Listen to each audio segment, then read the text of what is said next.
किरण जब अपने बॉयफ्रेंड के साथ मिलने के लिए जाती है तो वो उसको एक खाली घर में ले जाता है और कहता है कि तुम यहाँ पे ये रेड ड्रेस पहनकर बैठो और मैं अपनी माँ को बुला के लाता हूँ। असल में उस घर के अंदर कोई भी नहीं होता, कोई भी नहीं। उसने कुछ लड़कों को बुलाया होता है ताकि इस लड़की को सबक सिखा सके। उससे पहले ही एक दूसरा लड़का सालार को लोकेशन दिखाने के लिए लाता है क्योंकि यहाँ पे फोटो शूट होना था। और उधर से पुलिस के साथ शौकत साहब आ जाते हैं। जब वो देखते हैं अपनी बेटी को एक कमरे में इस तरह सज धज के तैयार होकर बैठे हुए, फिर वो एक लड़के का नाम लेती है कि मैं इस लड़के से मिलने के लिए आई थी। तो वो बेचारा कहता है कि पहले लड़के की वजह से और अब लड़की की वजह से मेरी सारी जिंदगी की इज्जत तो दांव के ऊपर लग ही गई है। और फिर जब घर आती है तो बड़ी ही आराम से कहती है कि इनकी वजह से, यानी कि सालार की वजह से, मैं बहुत ही बाइज्जत तरीके से वापस आ गई हूँ। तो शौकत जो है ना, वो उसका बाप उसको एक थप्पड़ मारता है जोर से कि इज्जत तो तुम्हारी उधर ही उतर के गिर गई थी जब तुम सबके सामने वहां पे खड़ी हुई थी, अपने किसी बॉयफ्रेंड का इंतजार कर रही थी। अब इसकी अम्मा को और किरण को खुद भी एहसास होगा कि किस तरह दूसरों के ऊपर इल्जाम लगाते हैं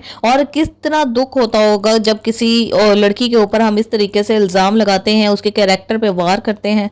और सितारा, जिसको इन्होंने पूरी जिंदगी जलील किया जब तक कि उसकी सालार से शादी ना होगी, किस किस के साथ उन्होंने सितारा का नाम नहीं जोड़ा ताकि उसको जलील कर सके, रुसवा कर सके और घर से किसी तरीके से निकाल सके, उसकी जायदाद के ऊपर कब्जा कर सके। और इन सब चीजों में किरण और निम्मी ही सबसे ज्यादा इन्वॉल्व थी। दूसरी तरफ निम्मी जो है वो साइको पेशेंट बन चुकी है, यानी पागलपन की मरीजा बन चुकी है, क्योंकि जो कुछ कासिम उसके साथ कर रहा है ना, वो भी अपना बदला पूरा ले रहा है, क्योंकि उसको सारी अंदर की कारस्तानी का पता है इसकी कि ये क्या करती रही है। सालार एक बहुत ही ज्यादा केयरिंग और प्रोटेक्टिव किस्म का हस्बैंड साबित हुआ है। हालांकि इसका जो इमेज था, जिस तरीके से ये पहले रह रहा था, बिल्कुल ही रिस्पॉन्सिबल होके, ना तो अपने वालिद की कोई फिक्र करता था ना वालदा की, उसके मुकाबले में अगर देखा जाए तो ये अपनी वाइफ सितारा की बहुत ज्यादा केयर करता है, बहुत सेंसिटिव शो करवाता है उसके मामले में कि अगर ये बात उसको की गई है तो उसका बैकग्राउंड क्या है या क्यों की गई है। लेकिन दूसरी तरफ जो सितारा है ना, वो सालार का इतना साथ देती हुई नजर नहीं आ रही है, बल्कि ऐसा लग रहा है कि वो शादी के बाद सालार से कोई पुरानी दुश्मनी निकाल रही है।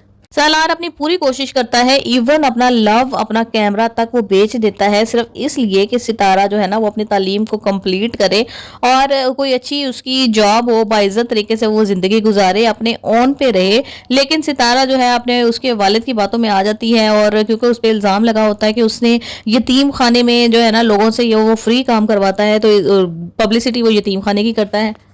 तो अब जा जाके अपने ससुर की जो एक बिगड़ी हुई रेपुटेशन है उसको सही करने की कोशिश करेगी और बार बार जाएगी यतीम खाने में। मतलब वो ये समझ रही है कि उसके ससुर ने उसको एक जॉब दे दी है और उसका ससुर शुरू से ही चाहता था कि कोई फीमेल फेस, कोई फीमेल फिगर हो जो उसकी जो है ना सपोर्ट में जाए।